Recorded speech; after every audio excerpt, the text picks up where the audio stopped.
My name is Kylie Smith. I am an auditor for a governmental auditing firm here in the greater Sacramento area. And today I'm talking about the Giving Voice to Values case, Benny and the Jets, from our textbook.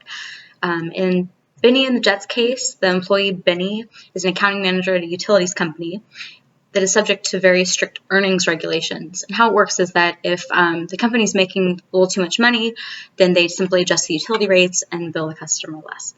But after observing questionable earnings management practices for 2 years, Benny decides to correct the issue by reporting the treatment to top management or to the North Carolina Utilities Commission.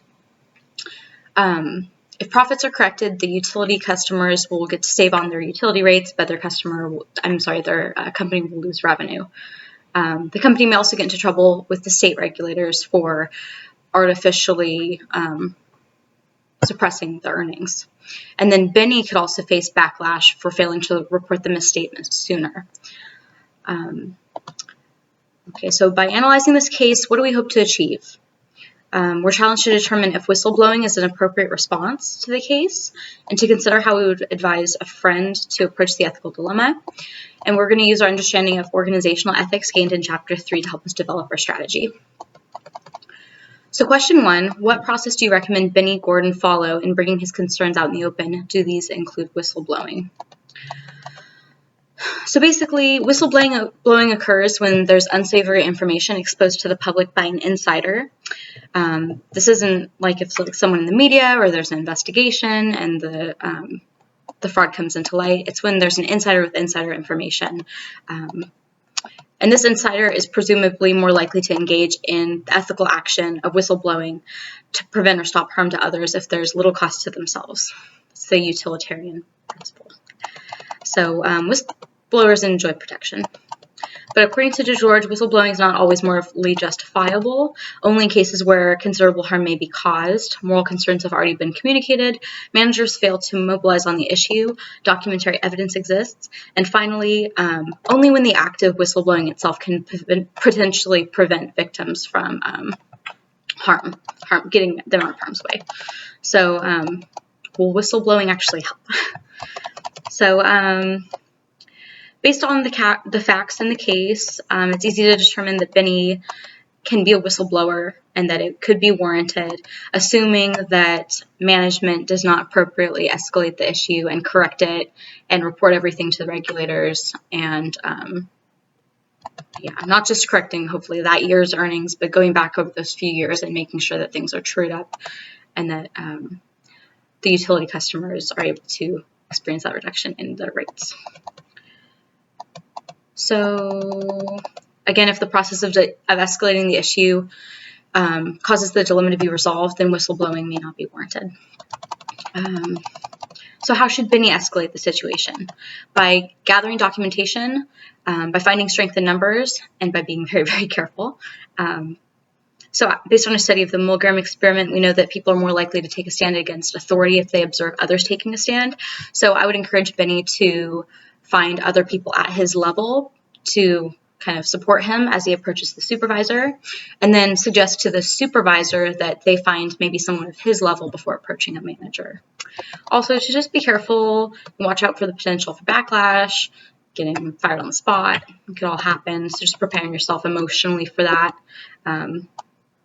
gathering the required documentation before escalating the issue for sure. Question 2, assume you're Benny's friend and he asks you for advice. Consider the following and putting together a plan of action for Benny to follow. What are the ethical values that should be front and center in deciding how to best advise Benny on what to do? So what are our guiding principles here? And what should Benny keep in mind as he goes through this process? I've identified responsibility, duty, and honesty, but ethical dilemmas cross a lot of different values. So anybody could come up with their own handful of values. I think in particular, as accounting manager, Benny has a duty of care and duty of loyalty to his organization. So I think he's failing his duty as accounting manager if he doesn't speak up. Finally, let's see, question number 2, what reasons and rationalizations do we anticipate we might encounter? How do we counter them? This is very similar to our other cases that we studied back in Chapter 2 when we were looking at rationalizations.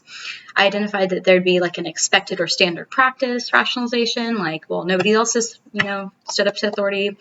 Materiality rationalization, like, they don't need to make the adjustment because the effect on the customers would be so small. Maybe, the billions of dollars or millions of dollars does seem material. So, locus of responsibility, locus of loyalty.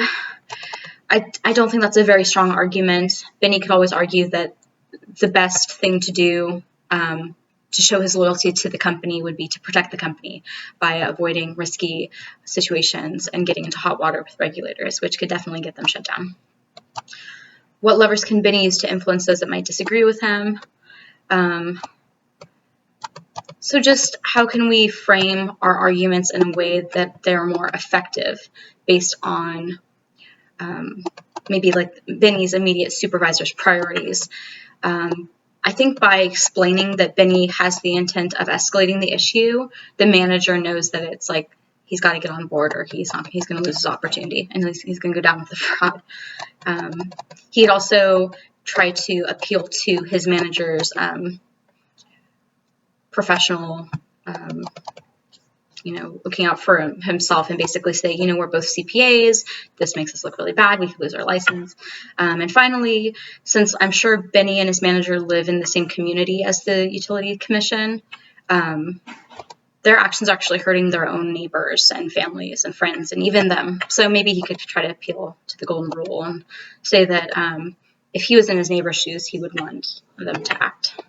It's prudence. My final advice to Benny would be to act calmly, avoid erratic conversations with superiors that could result in him being dismissed. To acquaint himself with like a whistleblowing policy and see if he has protections under that, and see what kind of documentation he can pull together. But ultimately, he does need to be prepared to explain why he did not expose the misstatement sooner. I'm sure the regulators are going to have that question for him. So thank you for watching.